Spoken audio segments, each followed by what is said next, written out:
June 4, 1943. Railroad Street, Mexia, Texas. The pencil trembled slightly as Unteroffizier Verrer Burkhardt wrote in his hidden diary, recording words that would have earned him solitary confinement if discovered by his own officers. The Americans must be lying to us. No nation could possess such abundance while fighting a war on two fronts. Through the train window, he had just witnessed something that contradicted 3 years of Nazi propaganda. Electric lights blazed from every farmhouse, every street corner, every shop window. An endless constellation of electricity stretching across the Texas plains at 10 at night. In Germany, blackout regulations had plunged the Reich into darkness since 1940. Even before the war, rural electrification reached barely 20% of German farms. Yet here, in what Nazi propaganda had described as a decadent, collapsed America, electricity flowed like water. 1,850 veterans of Erwin RML's Afrika Korps stepped down from the passenger train. Not cattle cars, not freight wagons, but cushioned Pullman coaches with dining services and sleeping BS. The entire population of Mexia had turned out to witness their arrival. What none of them knew was that this moment would trigger the most profound psychological transformation in modern history, a systematic demolition of Nazi ideology through the sheer display of American industrial capacity. The mathematics of Allied victory were being written not in battle plans, but in production statistics that would soon shatter every assumption these soldiers carried about their enemies, their homeland, and their cause. The collapse had begun on May 13, 1943 inches, Tunisia. General Jürgen von Arnim, Rammel's replacement, surrendered along with approximately 250,000 to 275,000 German and Italian soldiers. The numbers varied as scattered units continued surrendering over several days. The Wehrmacht's most experienced desert fighters, men who had driven the British back to Egypt, who had earned the grudging respect of Montgomery himself, were suddenly prisoners. Among them was Headman Friedrich Radke, holder of the Iron Cross First Class, veteran of the France campaign, wounded twice in North Africa. His diary, discovered decades later in the National Archives, would provide historians with the most detailed account of the psychological impact of American captivity on German soldiers. The journey from defeat to revelation began in the port of Orouran, Algeria. As Radke and 30,000 other PS waited in makeshift camps for transport ships, American efficiency was already beginning to crack their preconceptions. The U.S. Army processed thousands of prisoners daily with an organizational precision that exceeded anything the Wehrmacht had achieved, even at the height of its power. Identity cards photographed and filed, medical examinations completed, inoculations administered, Geneva Convention rights explained in fluent German by American officers who had been trained specifically for this moment. But the first real shock came with the food. Oberreiter Hans Muhr, captured with the 21st Panzer Division, wrote to his mother 8 months later, "In the cage at Orouran, while we waited for ships, the Americans fed us better than we had eaten in 6 months of desert warfare. White bread, real coffee, meat twice a day. We thought it was propaganda, that they were trying to impress us. We didn't realize this was their standard military ration." The Liberty ships that would carry them across the Atlantic were themselves monuments to American industrial capacity. The SS, Robert E. Peary had been built in 4 days, 15 hours, and 29 minutes at Kaiser shipyards in Richmond, California, a fact that would have been dismissed as impossible propaganda if the Germans had known it. These vessels, produced at a rate of 3 per day at the peak of production, were returning from delivering supplies to the European theatre. Rather than sail back empty, they carried human cargo up to 30,000 PSWs per month by summer, 1,943. The 2-week Atlantic crossing in July 1943 provided the second phase of psychological demolition. Feld Kurt Zimmermann of the 90th Light Division kept a detailed account that survived in letters to his family after repatriation. The ship's crew, he noted, disposed of more food waste each day than his entire company had received in weekly rations during the final months in Africa. The American sailors threw away halferton steaks, whole loaves of bread, gallons of milk that had sat too long, Zimmerman wrote. They did this openly, without thought, not to mock us, but because to them this waste meant nothing. Their supply was limitless. The ships themselves became floating classrooms in American power. He's discovered that the vessel carrying them was one of 2,710 Liberty ships that would be built during the war, each one requiring 250,000 parts assembled from components manufactured in 32 states. The engines, they learned from talkative American guards, were built in 3 separate factories, each producing 900 horsepower cylinders that were then assembled in ports that had barely existed 2 years earlier.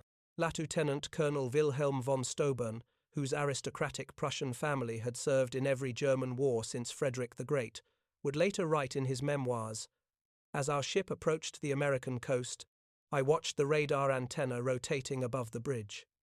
This technology, which we believed only we, and perhaps the British, possessed in limited quantities, was standard equipment on a cargo vessel. It was then I first suspected that Germany had already lost the war." August 2nd, 1943, Norfolk Naval Base, Virginia. The first sight of America shattered the last remnants of Nazi propaganda about American industrial weakness. The Norfolk base sprawled across 4,300 acres, its docks stretching for miles, its cranes loading and unloading dozens of ships simultaneously. In a single day, this one port handled more tonnage than the entire German port of Hamburg, managed in a week. Gerrit Johann Weber, a factory worker from the Ruhr before his conscription, counted 47 cargo ships in various stages of loading or unloading. Each crane, he noted in his secret diary, lifted loads that would have required a dozen men and horses in Germany. They moved with electric power, smoothly, continuously, without the coal smoke that choked our industrial cities. The prisoners were formed into columns for the march to the waiting trains. Along the route, they passed parking lots filled with civilian automobiles, hundreds of them belonging to dock workers. In Germany, private automobile ownership remained a privilege of the wealthy and the party elite. The Volkswagen, promised to the German people since 1934, remained a propaganda dream, with fewer than 1,000 ever delivered to civilians. Here, ordinary labourers drove to work in their own cars, but nothing prepared them for the trains themselves. Not boxcars, not the 40-and-8 wagons, 40 men or 8 horses that had carried German troops across Europe, but full passenger coaches, Pullman cars with padded seats that converted to sleeping berths, dining cars with white tablecloths and silver cutlery, observation cars with panoramic windows. Hedman Radke wrote, "We boarded like tourists, not prisoners." The American guards seemed almost embarrassed by the comfort. One sergeant apologized that the air conditioning wasn't working properly in our car. Air conditioning. In August, we had believed such luxury existed only in Hitler's personal train. The 3-day train journey from Norfolk to the camps of Texas and Oklahoma would prove more destructive to Nazi ideology than any military defeat. As the trains rolled through Virginia, the prisoners pressed their faces against windows, witnessing an America that couldn't exist according to everything they had been told. Every small town blazed with illumination. Martinsville, Danville, Greensboro, communities that in Germany would have been lucky to have a single electric street lamp displayed illuminated shop windows, electric signs, houses with lights burning in multiple rooms. The trains passed factories running night shifts, their windows glowing, parking lots full even at midnight. Oberg writer Murr, whose father was a Nazi party bloc leader in Hamburg, wrote in a letter discovered in 1987, "We passed through dozens of cities that first night. Everyone had more electricity than all of Hamburg. The guards told us this was normal, that every American town had electricity since the 1920 I called him a liar. He just shrugged and said we would see." In Roanoke, Virginia, the train stopped for water and coal. The prisoners watched as American railway workers performed in 30 minutes what would have taken 2 hours in Germany. Automated coal loaders, electric water pumps, mechanized lubrication systems. Every aspect of the operation demonstrated technological superiority. More disturbing still was the casual wealth of the workers themselves. They wore leather boots that would have cost a German labourer 2 months' wages. They drank Coca-Cola from glass bottles and threw the empties into bins without thought. They smoked cigarettes continuously, stubbing them out half-finished. Failed Webel Hinrich Müller, an electrical engineer from Siemens before the war, calculated that the single railway yard they stopped in used more electricity in 1 hour than his entire district in Berlin used in a day. The waste was magnificent, he wrote. They left lights burning in empty buildings. Electric fans ran in vacant rooms. It was the carelessness of infinite resource. As the trains crossed into Tennessee and Kentucky, the prisoners encountered American industrial power in full display. Through the windows, they watched endless factories, each one larger than anything most had seen in Germany. The Alcoa aluminum plant in Tennessee stretched for 3 meters along the river, its electric furnaces consuming 175,000 kilowatts of power, more than the entire city of Munich. Near Louisville, the trains slowed as they passed the Rubber Town complex, where synthetic rubber plants had sprung from empty fields in just 18 months. 4 massive facilities, each employing thousands of workers, producing 800,000 tons of synthetic rubber annually. Germany, despite inventing the process, had never managed more than 120,000 tons in its best year. Oberleutnant Erich Hoffmann, a chemist from IG Farben, understood the implications immediately. In a post-war interview, he recalled, "I knew those plants. I could see the distillation columns, the catalytic crackers. Each facility was more advanced than anything we had built, and there were 4 of them just in this one location. They told us there were dozens more across the country." The trains passed Ford's Willow Run plant outside Detroit, visible from miles away. This single factory, built in just 9 months, produced a B-24 Liberator bomber every 63 minutes. At peak production, 42,000 workers assembled bombers from 1,550,000 parts manufactured by 1,500 subcontractors. The plant consumed 2.5 million square feet of floor space and used more electricity than the entire German city of Cologne. Hutman Verli, a Luftwaffe pilot shot down over Tunisia, pressed his face against the window as they passed. He counted 17 B-24 seconds in various stages of completion visible from the train. We had been told American planes were inferior, hastily built, would fall apart in combat, but I could see the precision of the assembly lines, the quality of the construction. These were not inferior aircraft. They were simply built faster than we could imagine possible. The deeper the trains penetrated into America, the more complete became the destruction of Nazi mythology. In street, Louis, they crossed the Mississippi River on the Eads Bridge, while below them, barges carried more grain than the entire German harvest of 1,942. The prisoners could see grain elevators stretching along both banks, each one holding enough wheat to feed a German city for months. Unreisier Karl Schmidt, a farmer's son from Bavaria, wrote in his diary, "The Americans transport food as we transport ammunition in endless quantities without concern for loss. I watched them loading a single barge with enough wheat to feed my entire village for 5 years. The crane operator was eating a sandwich with meat thicker than our weekly ration. In Kansas City, the train stopped at a massive stockyard where tens of thousands of cattle waited for slaughter. The smell of meatpacking plants filled the air for miles. German PS, who had subsisted on 200 grams of meat per week in Africa, when lucky watched American workers eating beef sandwiches during their lunch break. They ate meat like we ate bread, wrote griefer Paul Fischer. No, that's wrong. They ate meat like we wished we could eat bread. The guard bought us hamburgers from a stand near the station.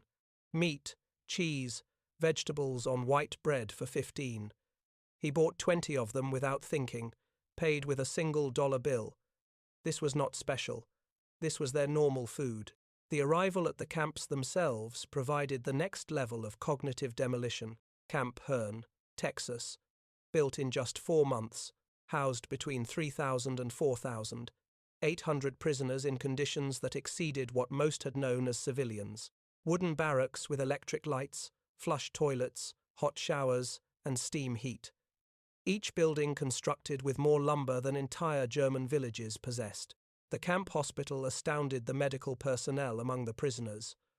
Oberst, Lieutenant Colonel Dr. Friedrich Bauer, chief surgeon of the 164th Light Division, found himself in a facility better equipped than most German civilian hospitals. X-ray machines, surgical equipment, pharmaceutical supplies that had been unavailable in Germany since 1941. All standard provision for enemy prisoners. They had penicillin, Dr. Bauer would later testify, this miracle drug that we had only heard rumors about. They used it freely, even on prisoners with minor infections. German soldiers were dying for want of basic sulfur drugs, and the Americans were giving us their most advanced medicine without hesitation. The camp kitchen became another classroom in American prosperity. Prisoners assigned to cooking duties discovered walk-in refrigerators, electric mixers, automated dishwashers, and gas ranges that could prepare meals for 5,000 men. The daily ration included fresh milk, eggs, meat, vegetables, and white bread, quantities that German civilians hadn't seen since 1939. Feldwebel Otto Krebs, a former hotel chef from Munich, wrote, "Today, we threw away more food than my family has seen in 3 years, not spoiled food, simply excess. The American regulations require we prepare 10% more than needed to ensure every prisoner receives full rations. The surplus is discarded. I wept as I threw perfectly good bread into the garbage." By September 1943, the labor shortage in American agriculture led to the employment of POWs in fields and factories across the country. This decision, driven by necessity, would prove more destructive to Nazi ideology than any propaganda program could have achieved. Groups of prisoners were trucked daily to work sites, traveling through the American heartland without blindfolds or restricted routes. They saw everything: the endless fields of corn and wheat, the factories running 3 shifts, the shops full of goods, the parking lots full of cars, the houses with refrigerators and radios. At a cotton gin outside Houston, Unratzier Herbert Lang watched a single machine process more cotton in 1 hour than his entire village could have handled in a month using traditional methods. The gin was powered by electricity from the Colorado River Authority, part of a rural electrification program that had brought power to 90% of Texas farms by 1943. The farmer who owned the gin was nobody special, Lang recorded. Not aristocracy, not a party member, just a farmer. Yet he had electricity, running water, a truck, a car, and a tractor. His workers, including the Negroes, ate lunch from boxes containing more food than German workers received in a week. And this was normal. Every farm we passed was the same.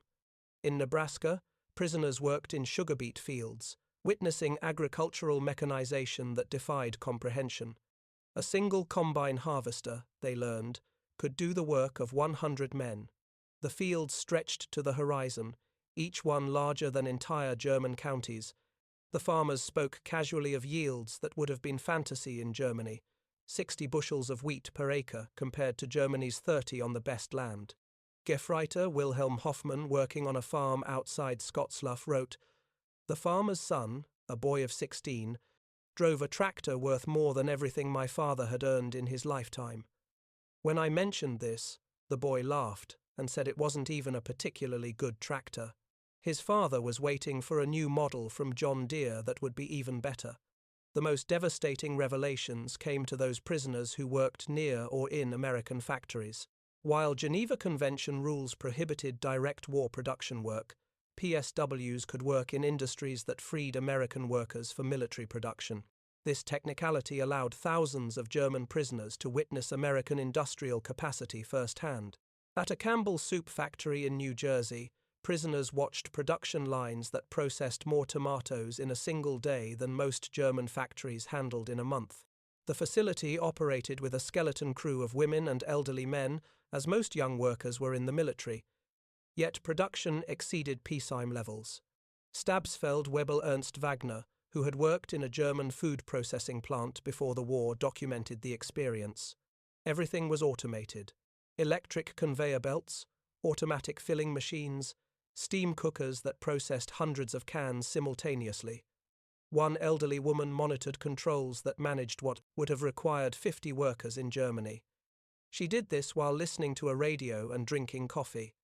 Near Detroit, prisoners unloading coal at a power plant gained glimpses of the automotive industry's conversion to war production. The River Rouge complex, visible across the water, employed 100,000 workers producing jeeps, aircraft engines, and tanks. The plant consumed 1.5 million cows of electricity daily, more than the entire city of Hamburg. We could see the parking lots, wrote Oberreiter Franz Kellner. Thousands of cars belonging to workers. Workers in Germany. Even our officers rarely owned cars. Here, factory workers drove to work.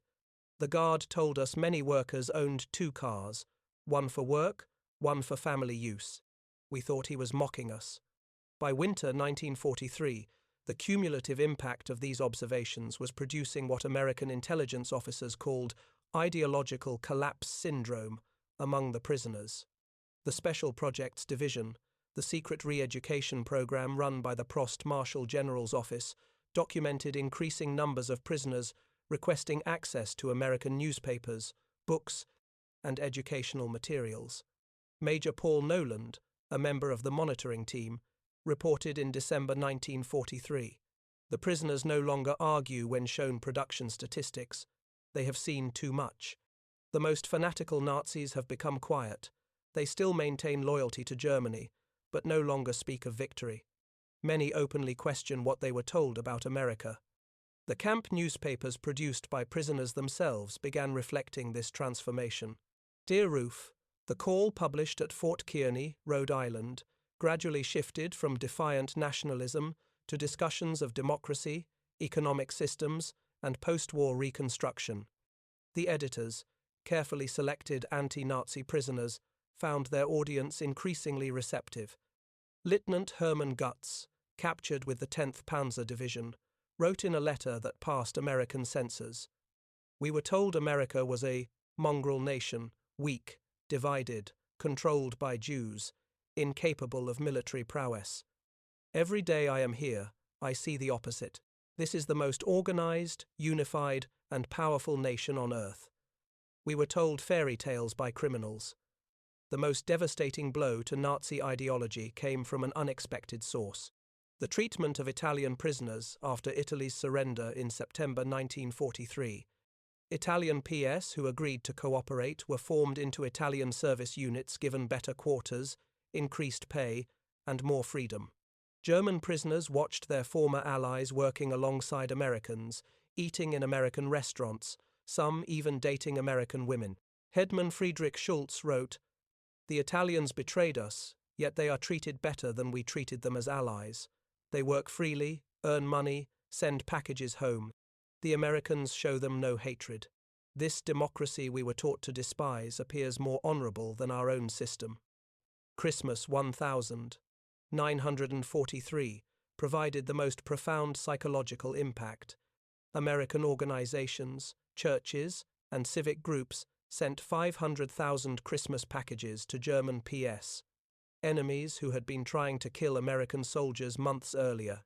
Each package contained cigarettes, candy, toiletries, and games. Local communities invited prisoners to Christmas dinners, though regulations prevented most from accepting. At Camp Hearn, Texas, the local Methodist church choir performed Christmas carols in German for the prisoners. Women from Hearn sent in homemade cookies and cakes. The Boy Scouts delivered handmade Christmas cards. This kindness toward enemies shattered the final remnants of Nazi racial theory. Oberleutnant Walter Müller, whose brother had died in the bombing of Hamburg, wrote, "They know we are their enemies. Many have sons and husbands fighting against our armies. Yet they show us Christian charity, not propaganda, but genuine kindness. What kind of people treat enemies this way? Only those absolutely certain of victory and secure in their power." The Christmas feast itself defied comprehension. Turkey, ham, mashed potatoes, gravy, vegetables, pies, ice cream. quantities of food that Germany hadn't seen since before the First World War. The prisoners ate until they were sick, unable to comprehend such resources being lavished on enemies. "We ate like kings," wrote Feldwebel Hansa. "Better than German generals eat, better than party leaders." And this was not special.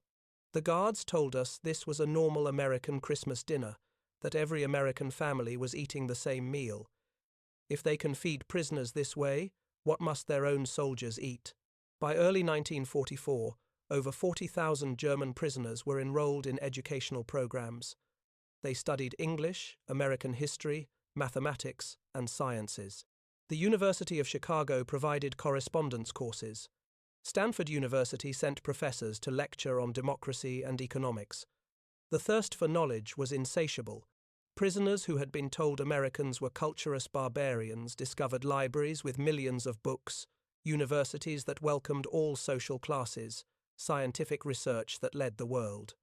They read American newspapers freely, comparing multiple viewpoints, something impossible in Nazi Germany. Hmann Dr.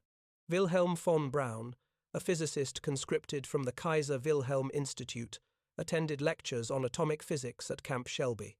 He later wrote, "American professors, including Jewish refugees from Germany, taught us without hatred. They spoke of science as universal, belonging to all humanity. They were years ahead of German research, and they shared knowledge with enemies." This generosity of spirit was incomprehensible to minds shaped by Nazi ideology. The camp theaters showed American films, not propaganda, but regular Hollywood productions. Prisoners watched Gone with the Wind, seeing a depiction of American defeat and recovery that resonated with their own situation. They saw the grapes of wrath, amazed that Americans would show such self-criticism to enemies. "They hide nothing," wrote Lieutenant Joseph Kramer. "They show their problems, their failures, their conflicts. Yet this honesty makes them stronger, not weaker. In Germany, such criticism would mean death. Here it is considered patriotic." Spring 1944 brought expanded prisoner labor programs as American production reached its peak. German PSWs worked in canneries, mills, and fabrication plants, witnessing the full might of American industrial capacity. The numbers told a story that no propaganda could counter. At the Higgins Boat Factory in New Orleans, prisoners unloaded steel that would become landing craft for D-Day. They watched as workers assembled 700 boats per month, each one requiring 20,000 parts. The factory employed 20,000 workers, including thousands of women who operated cranes, welded hulls, and managed production lines. Stabsfeld-Weibel Kurt Zimmermann wrote, "Women doing men's work, Negroes operating complex machinery, teenagers running drilling equipment, everything we were told was impossible in a democracy. Yet production never stopped. 3 shifts, 24 hours, 7 days a week. They produced more boats in a month than our entire Navy built in a year." At Republic Steel in Ohio, prisoners witnessed the production of 10,000 tons of steel daily. The blast furnaces ran continuously, fed by endless trains of iron ore from Minnesota and coal from Pennsylvania. The scale defied German comprehension. This single plant produced more steel than the entire Ruhr at its peak. "I worked at Krupp before the war," wrote Oberreiter Paul Hartmann. "I thought I understood industrial production, but this was beyond imagination. They wasted more steel in spillage than we could produce. The workers complained about overtime while producing quantities we couldn't achieve with slave labor and double shifts." The summer 1944 harvest provided the final demolition of Nazi propaganda about American weakness. German prisoners worked across the Midwest, witnessing agricultural production that could feed the world. In Kansas, they watched wheat harvests where single farms produced more grain than entire German provinces. Combines moved across fields like ships across an ocean of gold, each one harvesting 100 acres per day. The grain elevators they filled could hold more wheat than Germany imported in an entire year. Unteroffizier Franz Weber, a farmer from East Prussia, wrote, "One American farmer with machinery does the work of 100 German farmers. They showed me aerial photographs of the wheat fields, thousands of square miles of grain. They could lose half their harvest and still have more than all of Europe combined. In California's Central Valley, prisoners picked fruit in orchards that stretched beyond the horizon. They watched as perfectly good fruit was discarded for minor blemishes, fruit that would have been treasured in Germany. Entire crops were sometimes ploughed under to maintain prices, a concept that caused psychological breakdown among prisoners from hunger-ravaged Germany. They destroyed food to keep prices stable, wrote Gerrit Otto Schulz. Mountains of oranges bulldozed into pits because they had too many. We begged to be allowed to send them to Germany to our families. The guards were sympathetic, but explained it was impossible. The waste was strategic proof of unlimited resources.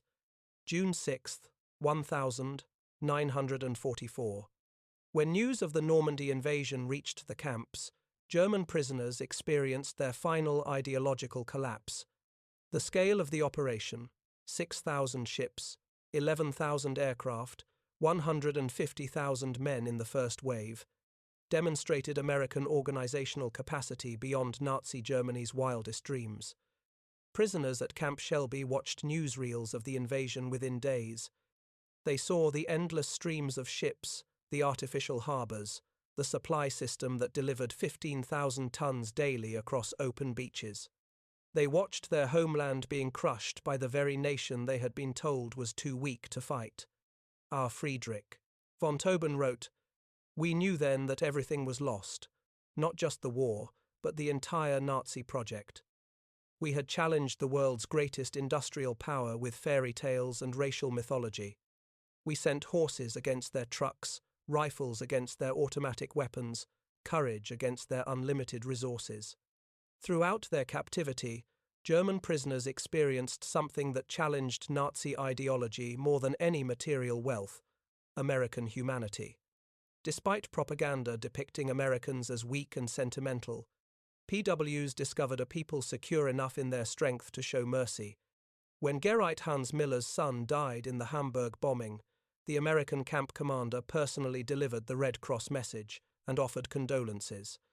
When Lieutenant Paul Fischer's wife wrote that she was struggling to feed their children, American church groups sent food packages to her in Germany. Enemy civilians in a nation America was actively bombing. They separated the German people from the Nazi regime, wrote Hedman Otto. They said they were fighting Hitler, not Germans. This distinction, which seemed like propaganda, proved genuine. They prepared us to rebuild Germany after the war, not to destroy it. The medical treatment particularly affected prisoners. German doctors worked alongside American medical staff, learning new techniques, using advanced equipment. Prisoners received operations that would have been available only to the elite in Germany. Mental health treatment, virtually unknown in the Wehrmacht, was provided to traumatized soldiers. Dr. Friedrich Bauer wrote, "They treated attempted suicides with counseling, not punishment. Prisoners with mental breakdowns received therapy, not beatings. This humanity toward enemies revealed a strength we never understood, the confidence of true power." By March 1945, the secret re-education program had produced remarkable results. Over 25,000 prisoners had volunteered for democracy courses. The camp newspapers published articles about constitutional government, free markets, and civil rights. Discussion groups debated Germany's future after the war. The program's success exceeded all expectations. Prisoners who had arrived as fanatical Nazis were writing essays about democratic reconstruction. Officers who had sworn oaths to Hitler were planning how to implement American agricultural methods in post-war Germany. "We became missionaries for democracy," admitted Oust Hermann Göring, no relation to the Reich Marshal, in a 1975 interview. "Not through coercion or propaganda, but through observation. We saw it work. We saw ordinary people living better than German aristocracy. We wanted that for Germany." The transformation was so complete that American authorities worried about prisoners being too enthusiastic about American ways. Some requested to stay in America after the war. Others married American women they met through prison correspondence programs. Thousands would eventually immigrate to America in the 1,950 seconds. April 1945 945 brought the final revelation.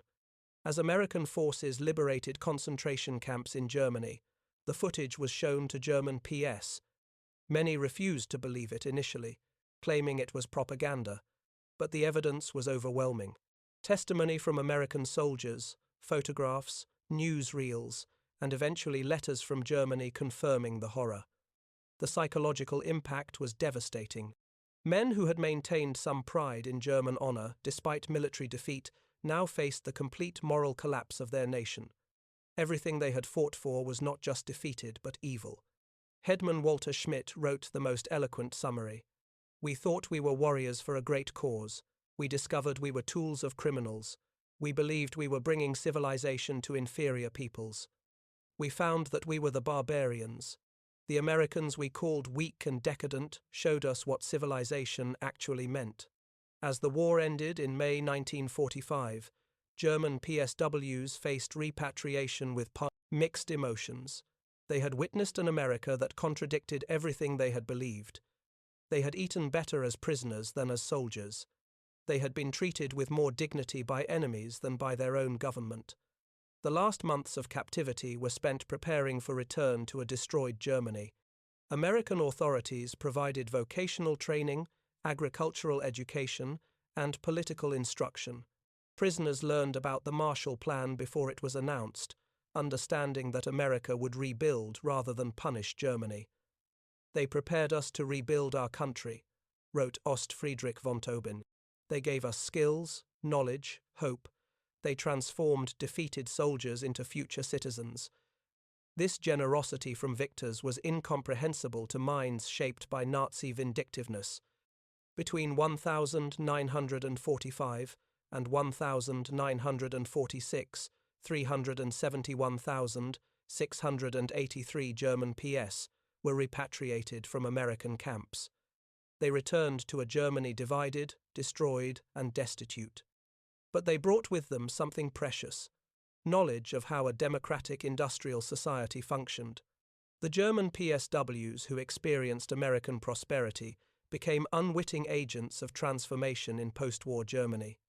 They had seen industrial efficiency, agricultural productivity, and democratic prosperity. They knew reconstruction was possible because they had witnessed a society that had achieved it. Many former PS rose to prominence in West Germany's reconstruction. Hans Kroll, prisoner at Camp Shelby, became West German ambassador to the United States. Walter Hallstein, who taught classes at Camp Co., became president of the European Commission. Rüdiger von Marr, held at Camp Herne, served as German permanent representative to the United Nations. Edward Ackermann, prisoner at Fort Robinson, became a leader in German agricultural reform. They brought American methods to German industry, American efficiency to German agriculture, and American democratic ideals to German politics. The economic miracle of the 1,950 seconds was built partly on knowledge gained in American prison camps. "We learned that prosperity came from freedom, not conquest," Hans Kroll wrote in his memoirs. "We saw that democracy created wealth, that diversity brought strength, that treating workers well increased production." These lessons learned as prisoners shaped the new Germany. Historians have called the German P experience in America one of the most successful re-education programs in history. Without coercion, without propaganda in the traditional sense, American industrial might and democracy converted hardened Nazis into future democratic citizens. The program succeeded because it relied not on words but on observation. Prisoners saw American society functioning at peak efficiency while treating enemies with dignity.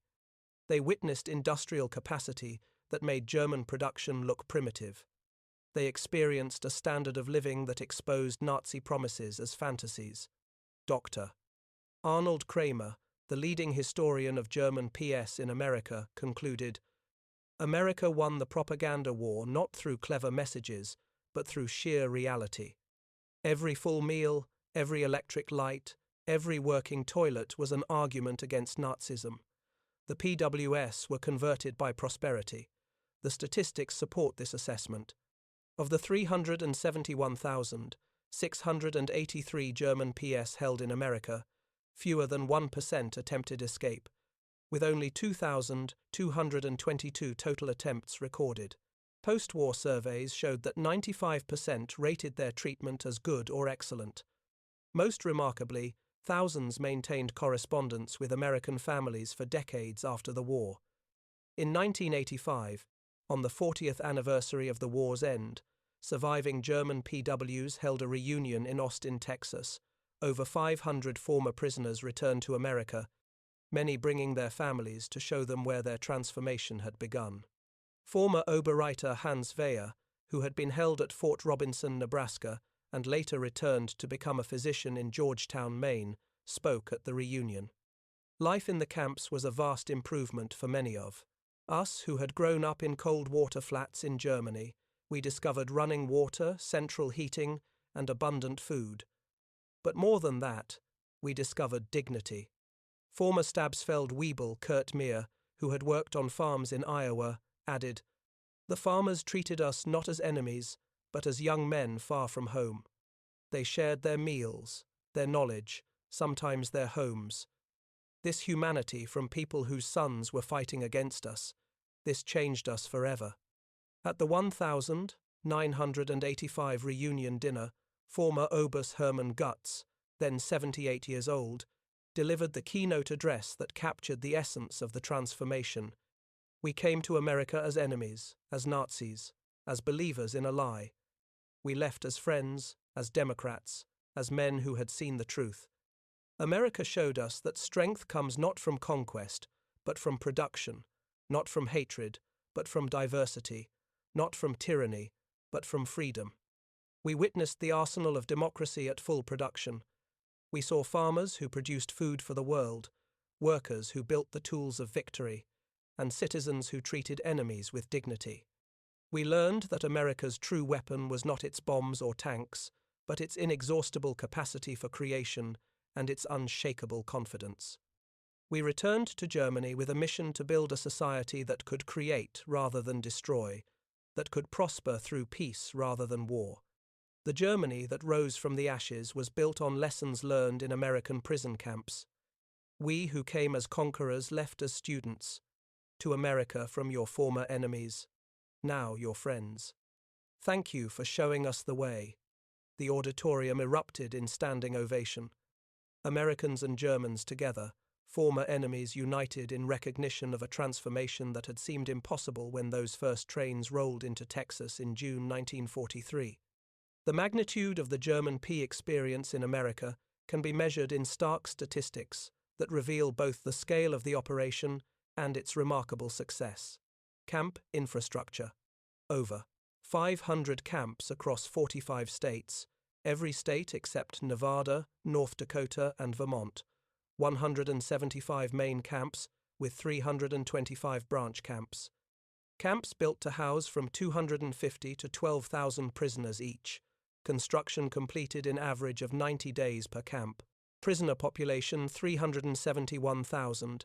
683 German PS, part of 425,871 total Axis PS. Peak population in May 1945. Average of 20,000 new arrivals monthly in 1943, 30,000 monthly after D-Day, 60,000 monthly in final months of war.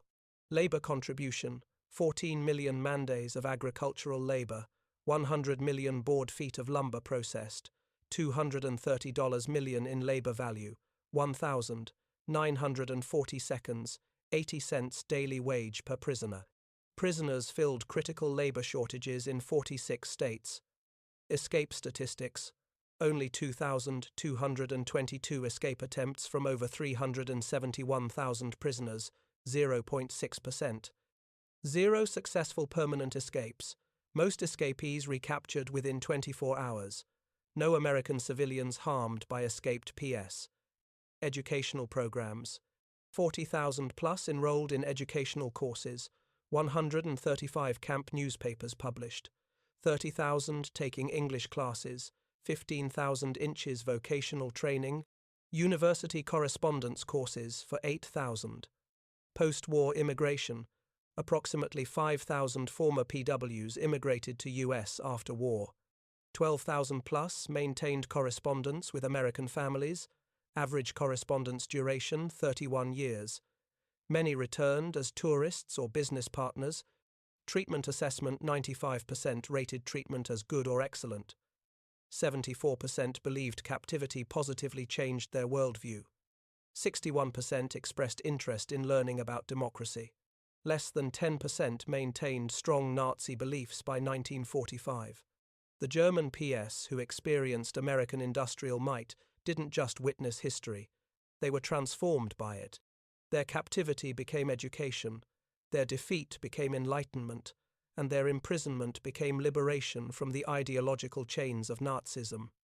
In the end, America's greatest victory was not on the battlefield, but in the prison camps, where overwhelming evidence of democratic prosperity accomplished what armies could not: the complete transformation of enemy minds. The PS had arrived believing in German superiority and American weakness. They left knowing the truth.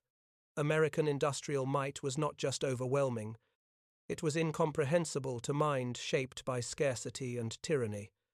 The trains that had brought them into captivity in 1943 had carried warriors of the Third Reich. The ships that returned them to Germany in 1946 carried architects of democracy. They had seen the future, and it worked. Their story stands as testament to a profound truth. The most powerful weapon in America's arsenal was not military might, but the simple, overwhelming evidence of a free society's capacity to create abundance. The German PSWs were stunned by American industrial might, but ultimately they were converted by it. In their transformation lay the seeds of Europe's post-war redemption and the final defeat of the Nazi dream. They returned to Germany not as defeated enemies, but as witnesses to what free societies could achieve. The economic miracle that transformed West Germany in the 1950 seconds was built on foundations laid in American prison camps, where enemy soldiers learned that prosperity came not from conquest, but from freedom, not from racial superiority, but from human dignity, not from totalitarian control, but from democratic cooperation. The German PSWs had arrived in America expecting to find a weak, divided nation on the verge of collapse. Instead, they discovered an industrial colossus of unlimited power and surprising humanity. They had come as prisoners of war, but left as witnesses to the arsenal of democracy at its absolute peak. In their awe at American abundance lay the psychological seeds of the Atlantic Alliance, the Marshall Plan, and the democratic reconstruction of Germany. They had seen America, and they would never be the same. Their children would grow up in a democratic Germany allied with the United States. A partnership built on the transformation that began when 1,850 Afrika Korps veterans stepped off a train in Mexia, Texas, and discovered that everything they believed was wrong.